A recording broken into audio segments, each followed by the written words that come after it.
Newton के चारों थ्रोटेबल thrusters power descent के समय किसी भी चुनौती का सामना कर सकें। लैंडर मॉड्यूल इस ऑर्बिट में 4 दिन तक चंद्रमा की परिक्रमा करता रहा ताकि इसके सभी सबसिस्टम को पावर डिसेंट से पहले कार्यात्मक रूप से वेरीफाई और वैलिडेट किया जा सके। इस दौरान चंद्रयान 2 और लैंडर मॉड्यूल की आपस में बातचीत भी हो चुकी है। और संक्षेप में अब तक की यात्रा की बात करें तो लैंडर मॉड्यूल अब तक 21 बार पृथ्वी के और लगभग 120 बार चंद्रमा का चक्कर लगा चुका है और इस पूरी यात्रा में लगभग 55 लाख किलोमीटर की यात्रा भी पूरी कर चुका है। अब तक के इस पूरे अभियान में यह भी सुनिश्चित किया गया कि सारे ऑर्बिट मैन्यूअर्स इस प्रकार किए जाएं कि लैंडिंग साइट पावर डिसेंट की शुरुआत से ही लैंडर के ऑर्बिटल प्लेन में बना रहे।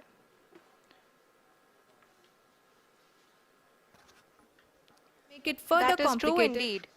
We have arrived at the crucial juncture wherein the orbit plane contains the desired landing site at the start of powered descent. We are also happy to announce that live images from the Chandrayaan-3 lander imager camera is being received continuously. The demonstration of soft landing on the moon's surface is no ordinary feat due to the innumerable challenges and complexities involved. The lander velocity has to be killed from nearly 6,048 kilometers per hour without any aid from the thin and tenuous moon's atmosphere. The lunar dust at the time of landing and the craters and boulders scattered over the moon's surface make it further complicated to achieve this. The new and improved Chandrayaan-3 design has been built after envisaging all the scenarios which the lander module can encounter. With several software improvements, provision for full-level redundancies, a plethora of special tests, namely the integrated hot test, integrated cold test, and lander leg drop tests were carried out for the lander module. The success of these tests has provided great confidence in the performance of all the onboard sensors, propulsion system, and associated guidance, control, and navigation algorithms.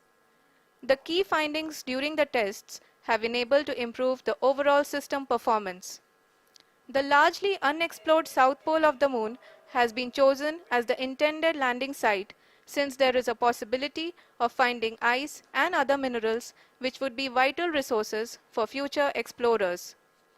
Apart from continuing investigations pioneered by Chandrayaan-1 and Chandrayaan-2, the Chandrayaan-3 mission will also provide invaluable data to the science community around the world.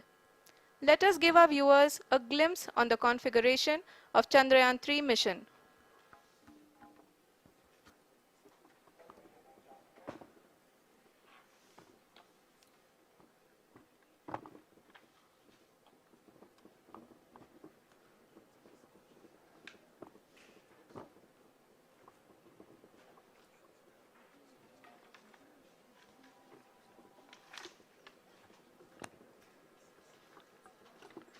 Chandrayaan 3 का mission plan लगभग चंद्रयान 2 के तरह ही बनाया गया है।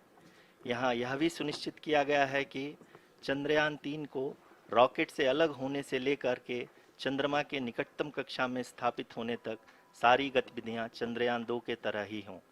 और अब हम यह कह सकते हैं कि यह प्लान पूरी तरह से 100% सफल रहा। हालांकि लैंडर मॉड्यूल के सेंसर्स और प्रोपल्शन सिस्टम को इस तरह से मजबूत किया गया है कि लैंडर पावर डिसेंट के समय किसी भी आपदा से बाहर आकर के मिशन के मुख्य उद्देश्य को पूरा कर सके। इस क्रम में लैंडर के मुख्य सेंसर्स कारा, लासा, LHBC, LDV और LHDAC का कार्यात्मक परीक्षण भी किया जा चुका है। LDV जो कि पूर्णतः स्वदेशी तकनीकी से बनाया गया एक नया सेंसर है, इसका मुख्य कार्य लैंडर के वेलोसिटी को तीनों अक्षों में कंप्यूट करना है। पावर डिसेंट के दौरान लैंडर के सटीक पोजीशन और वेलोसिटी का ज्ञान होना बहुत ही आवश्यक है। लिराप यानी laser inertial referencing and accelerometer package इस कार्य को पावर डिसेंट के दौरान बखूबी निभाएगा।